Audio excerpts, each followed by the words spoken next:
nangangahulugan po na minamind conditioning ang mga Pilipino. Pag hindi yan ang lumabas na results, huwag niyong pagkatiwalaan ng eleksyon. The investigation in that regard is still ongoing. As I said, Mr. Chairman, this is a matter of national security. To prevent the use of trolls, etc., especially during election season, to prevent mind conditioning. Ang dami na pong na-condition. And yan po, noong nakarang election ng 2022, 35 million attempts ang tinanggap niyan para ma-hack, hindi po naging successful. Sa kasalukuyan, halos 3 million na po ang tinatanggap niyan ng mga attempts para ma-hack, wala pa rin po naman nagiging successful po dyan. Ang kandidato, political party, ng tulong pinansyal o anumang klaseng tulong mula sa isang foreign entity o kaya isang foreign citizen o isang foreign national. In fact, kaya po nagsasabi tayo ng tinatawag na Statement of Contributions and Expenditure, Mr. Chair, dahil doon natin nakikita. Kaya lang, siyempre po, nung nakapunta po kami sa Bangko Sentral ng Pilipinas, ang sabi po namin, sana ma-monitor din yung mga pagpapadala ng pondo, lalo na coming from the outside. Kasi po, siyempre pagka po tumulong ang mga yan, maliban sa tulong sa pamamagitan ng social media, financial na tulong po eh. Pwedeng ipang kontrata o pang-hire na mga services na magkakaroon ng mga massive disinformation at misinformation. So sana po sabi namin, when it comes to the anti-money laundering, maipatupad natin ng maayos, makita namin yung flow ng pera. Ang problema po kasi kapag yung pondo na o pera nanggaling na sa mga negosyante, o negosyo na nandito na sa Pilipinas. Yan po, napakahirap po nating matrace yan kung tutuusin. So, but that is a ground to disqualify a candidate for receiving support in whatever form galing sa labas. Kahit nga po sa former Filipino citizen na hindi na Filipino, and therefore, hindi na po sila Filipinos, and therefore, foreign nationals na po sila.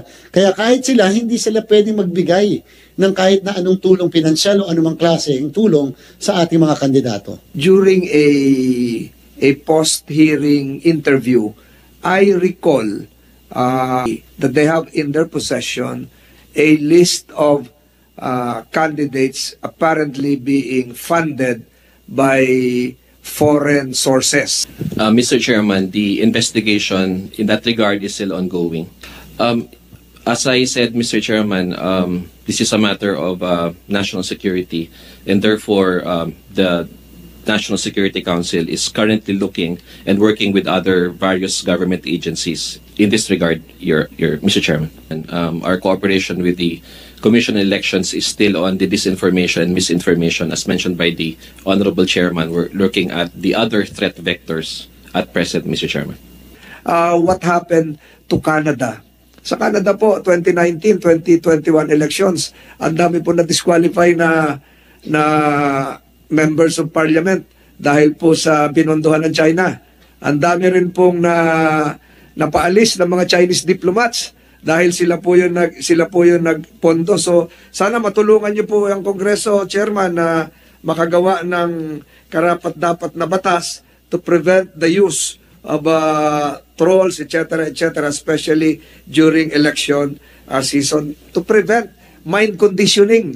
Ang dami na pong na-condition, and for the information of this committee, my records would show that it is not just China as the origin of fake news and accounts. Meron po akong records ngayon na may mga nanggagaling po ng Russia, may nanggagaling ng even other ASEAN countries na yung sources, hindi lang po China, but China is still predominantly the source of fake news. So ang social media regulation during the campaign period, sa problem po natin, Mr. Chair, wala po tayong social media regulation law. This representation is fully aware that there might be an intrusion into a purely constitutional issue of the freedom of expression and the freedom of speech. Tama po yun. We always respect that. Even in the United States, wala po silang social media regulation law. Kaya lang po, kapag kapanahon ng eleksyon, bakit nare-regulate po ng COMELEC yung po mismong mga paggastos ng pamahalaan, yung mga social services, public works, nare-regulate namin ng franchises, etc. Bakit po pagka social media, na yan po ang modern threat to our democracy, hindi po namin kayang gawa. Nakikiusap po kami sa mga platforms na paki-take down So minsan inaabot ng linggo, minsan inaabot po ng buwan. Although meron din po kaming MOA agreement sa kanila. Kaya lang po, para po kasing napakapangit na ang isang regulatory agency, Constitutional Commission at that, created by no less than the Constitution, nakikiusap sa mismong mga private entities, pakitake down nyo naman to kasi this is a threat against, hindi na po bali sa persons, okay lang po yun, the integrity of the election. May nagkalat dyan na meron na raw naka-appreciate na balota. Yun pala ay sample ballots pala yung sinasabi niya. Pero ang dating po niyan, appreciated ballots na. So, sana po dumating sa point lang na mapag-isipan because when you run for public office, it is not an absolute right. It is a mere privilege. That's why even the filing of the candidacies, we can reject, we can accept, we can cancel, we can disqualify because it is a mere privilege. You be using other forms of media for purposes of propagating misinformation and disinformation, rightly on the part of the Commission, dapat po may power kami by law to kahit paano to prevent yung abuse po na ito. Sana po, yan yung isang bagay. Kasi po, wala pong problema sa regular, sa mainstream media. Sa radyo, sa dyaryo, sa TV. Ang problema po talaga natin, Mr. Chair, at yan po mas lalawak pa by 2028, social media po talaga. Kasi nga po, ang problema sa mga kababayan natin, yung nakikita sa social media, madaming porsyento ay news na sa kanila. Is concerned, wala pong na-compromise sa kahit anong sistema namin, sa kahit na ano pong election data. Wala pong election data po kasi sa ating pong main office ng commission. It's actually located somewhere. At doon po nandun yung mga election data natin. Doon po sa sistema na meron tayo ngayon, na lalong-lalo na yung mga ginagamit natin, like for example po, yung mga precinct finder, yan po, noong nakarang election ng 2022, 35 million attempts ang tinanggap niyan para ma-hack, hindi po naging successful.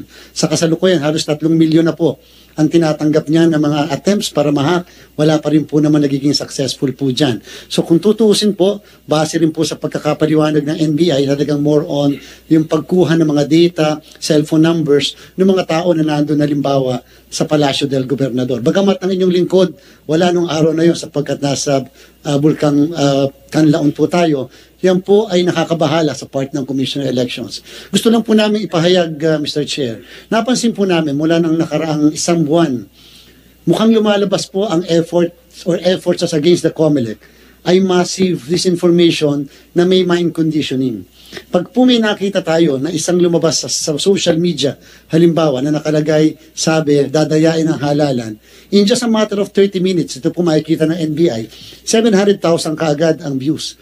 At pagkatapos 32,000 kaagad ang comments. Mukha po naman napaka-imposible na ganun kadami kaagad ang mag-view noon at pagkatapos ganun kadami kaagad ang magkokomento. Mukhang hindi po tao yon. At pagka po tinignan nyo, in-scroll nyo pababa, pare-parehas na po yung wordings. So po ulit-ulit, kahit nung isang linggo may lumabas po sa social media ang sabi ay kailangan po ng national ID para makaboto. Buti na lang po kaagad namin itong sinagot upang mapabaliwala ang ganong klaseng informasyon. Yan po yung ginagawa po nila, dinidisrupt, kinisira ang kredibilidad ng ating halalan, Mr. Chair. Kanina lang po, may lumabas na naman bago. Parehas po yung format. Ang sabi ang eleksyon ay hindi matutuloy sa May 12, sa May 10 na raw po, sa sobrang init ng panahon. So kinakailangan pa rin kami maglabas, siyempre, ng pagtanggi at kinakailangan magkomento kami at sabihin na hindi po totoo yan. Asahan niyo po sa mga susunod na araw, minamind condition po tayo. And therefore, ginagamit sa amin ng troll farms at ginagamit din sa atin yung naka-autobot ang lahat ng mga information. Kaya po masidhin namin binabantayan ang outcome nito pong ginagawa niyo pong investigasyon, Mr. Chair, at kapuri-puri sapagkat ito po yung kasagutan sa matagal na naming sinasabi. Doon po sa ating sistema, ginagarantya po natin sa sambayan ng Pilipino. Huwag po sila mag-alala. Ang ating po mga makina, 94,000 more or less, 110,000 po lahat yun. Kasama yung ating mga standby machines o yung ating contingency machines, Mr. Chair, ay stand-alone machines. Hindi po siya nakakabit sa kahit na ano. Kahit po tanggalin sa saksak ng kuryente, siya po ay gagana because yung pong baterya niya ay pwedeng gumana for 3 days. Ang pinaka-importante ganito po. Ang isang nakikita namin siguro yung sinasabi nating mai-intercept, yung sinasabing transmission. Pero ang importante po, bago magkaroon ng transmission ng results, ang bawat makina sa ating pong canvassing system, and first time magtatransmit po siya sa PPCRB, sa NAMFREL, sa majority party, sa minority party at sa media kasama yung central server ng COMELEC na naka-mirror ang DICT. Simultaneous po yan, sabay-sabay para kang nag-text sa group, ay nakapag-imprenta na po, Mr. Chair, ng election returns at yung pang-siyam ay nakapaskil na kagad sa labas ng presinto bago gawin ang transmission ng results. So therefore po, alam na ng lahat, kahit nung mga nagbabantay sa labas ng presinto, ano ang nakuhang boto ng isang kandidato. In fact, pati po ang NAMPRE at PPCRB, Mr. Chair, for the first time also, ay papayagan namin i-capture yung QR code ng aming election returns. At yung NAMFL nga po, pati yung resibo, papayagan namin sila in certain areas na i-capture ang QR code na naglalaman ng summary ng boto sa mismong presinto na yon. Para makompare nila sa na-transmit sa kanila, nakapaskil sa labas ng presinto.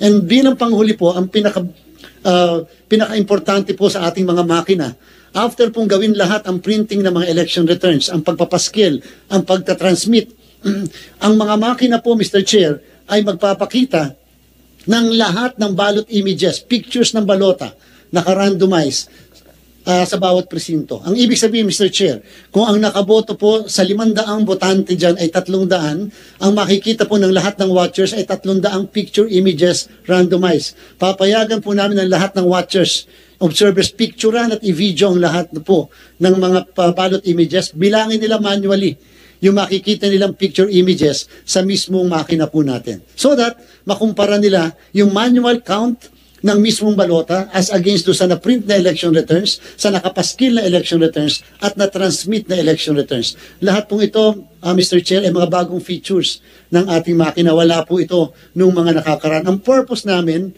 siguraduhin na masagot yung tanong ng sambayanan na bilang ba ang boto ko. Hindi po mako-compromise yung ating proseso at ang ating pong sistema. Of course, kung ang purpose nila ay kuhanin yung mga numbers, cellphone numbers ng mga tauhan namin sa COMELEC, maaari po sila magsaksi doon.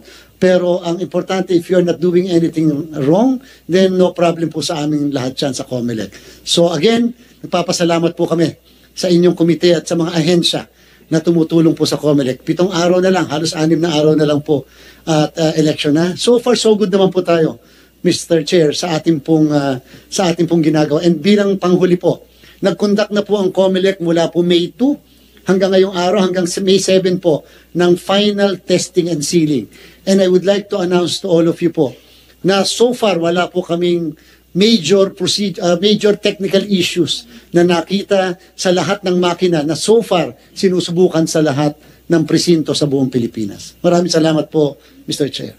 In-admit nyo kanina, you acknowledge that you're also being targeted by some trolls.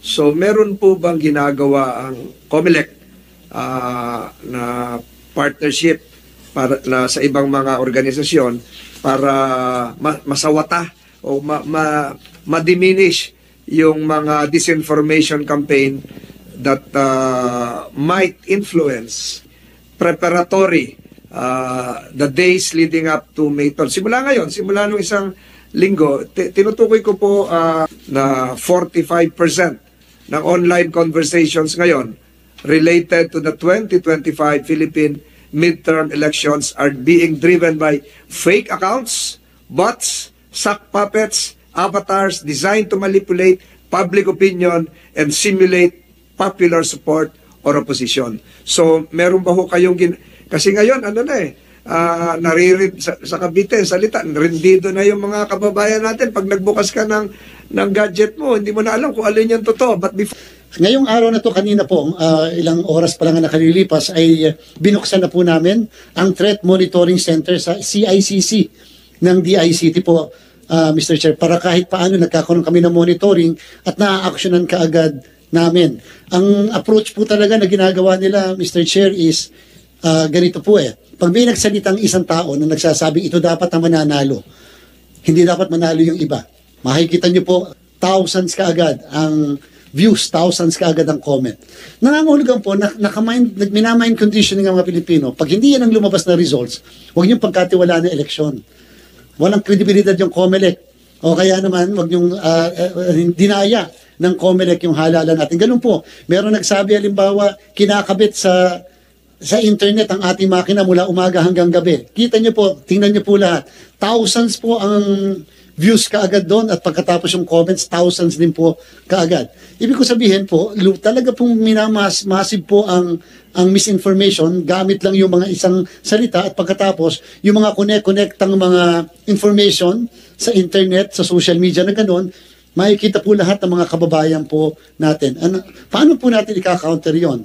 Ang sa amin po, simple na lang. Kinakailangan pag may lumabas na ganyan, wala man po kaming kakayanan, kinakailangan magbigay kagad kami ng statement, hindi po totoo, ito po ang katotohanan. And hopefully, yung ating pong mainstream media na mapagkakatiwalaan, at least, yung po kasi sila, when it comes to ethical standards, napakataas.